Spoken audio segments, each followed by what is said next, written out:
Well, hello folks. My name's Andrew Collins and I'm here from Toronto, Canada. Happy to be talking about speed playing. I want to thank Dan Miller and Bluegrass Unlimited for inviting me to talk about this. We've all been to mandolin workshops and seen our heroes answer our favorite question, which is, how did you learn to play so fast? And 9 times out of 10, I've heard players just say, well, eventually you just get there. You just got to be patient. And I wasn't a patient person when I was learning to play mandolin. I was meticulous, but I wasn't patient. And I discovered that a lot of players' right hands were a little bit different when they were playing really fast stuff than when they were playing, moderate tempo, intricate stuff. And I started to think about how I learned to play the mandolin, which was to think about every single note and every pick stroke and slow it down so I was really meticulous about every note I was playing.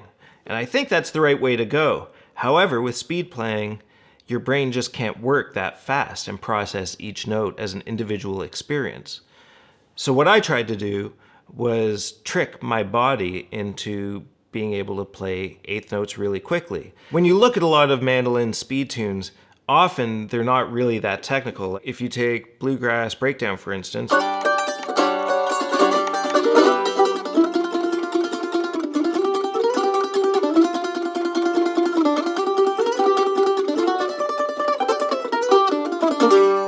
a lot of that is basically just double stops and a tremolo that's playing eighth notes. So I thought I would look at a way to try and turn my tremolo into eighth notes. So the first thing we're going to do is grab out our trusty metronome. And I'm going to set it to a tempo that's outside of my comfort zone. So about 138 beats a minute is a good starting point for people. What I'm going to do is I'm going to try and play 1 bar of eighth notes, starting and ending on the downbeat. So that's 9 pick strokes, 9 down ups. And I'm just going to loop this over and over again and just play on the A string.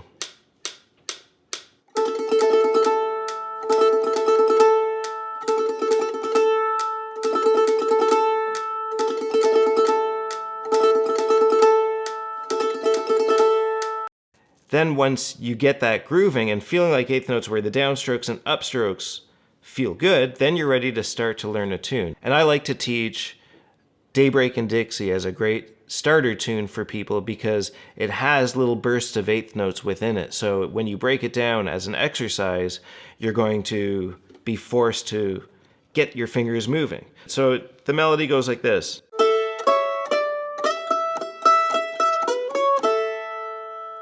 And we're not even going to try and play that much at first. What we want is have independence from the left hand and right hand.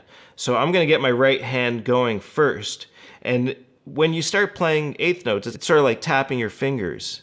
You just have to get them down in the right time and out of the way in time. So I'm just going to play the first phrase where I'm just sliding up to the 7th fret with my ring finger.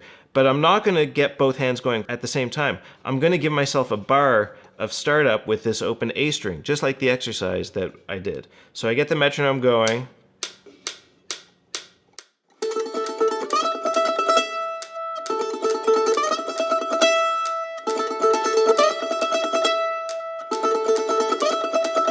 So I'm sure many of you at home can do that. Now it may be sloppy at first and the work is taking that and making it clean, but I just want you to see that already you're able to play faster than you may have thought. So the next thing is moving on to the next phrase. And in this tune, the next phrase is a few eighth notes, which are like this. So 3 notes where you're going to have to throw your fingers down and get them out of the way in time for that open A string. So we're not going to just add this to the previous phrase. We're going to work on this just on its own. And again, starting getting the right hand going with those eighth notes.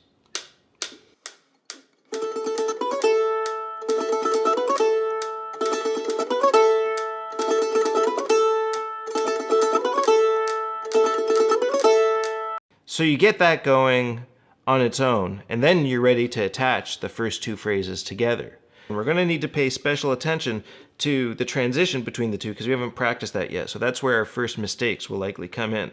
So look at this slowly a couple times.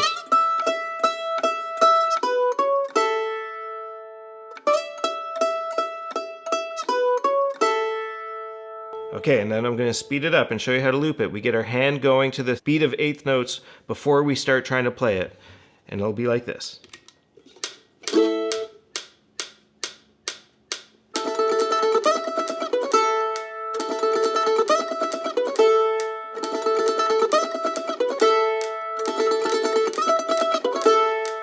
So that's a quick look at how we can trick our body into being able to play faster, taking phrases and attaching all the movements as a single experience rather than each note and each pick stroke.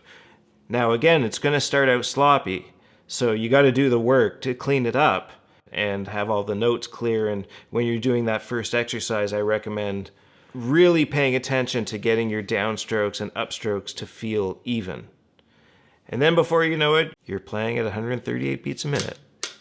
So that's a brief look into my approach to learning how to play fast. Hopefully you'll take some of this and go and practice and start to show yourself that you can play way faster than you thought. I want to thank again Bluegrass Unlimited and Dan Miller for having me do this brief lesson. And I hope if you liked it, you'll come check me out on my website, andrewcollinstrio.com. I've got a whole bunch of workshops up there and a new one happening every month. And I just thank you so much for paying attention.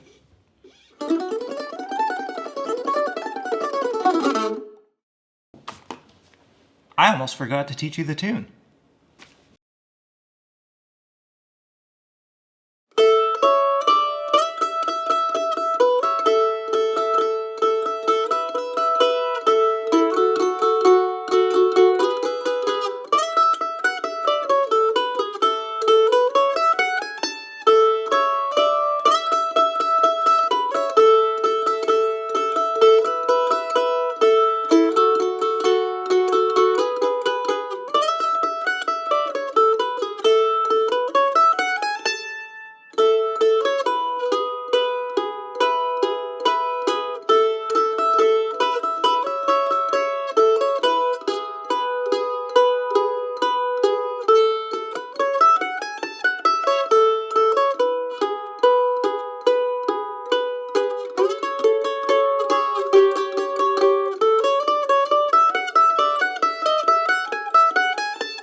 So listen, there's no need to rush. Be as meticulous as possible and work one phrase at a time till you got it clean. And you'll be playing Daybreak and Dixie up to speed, clean as a bell in no time at all. Have a great day.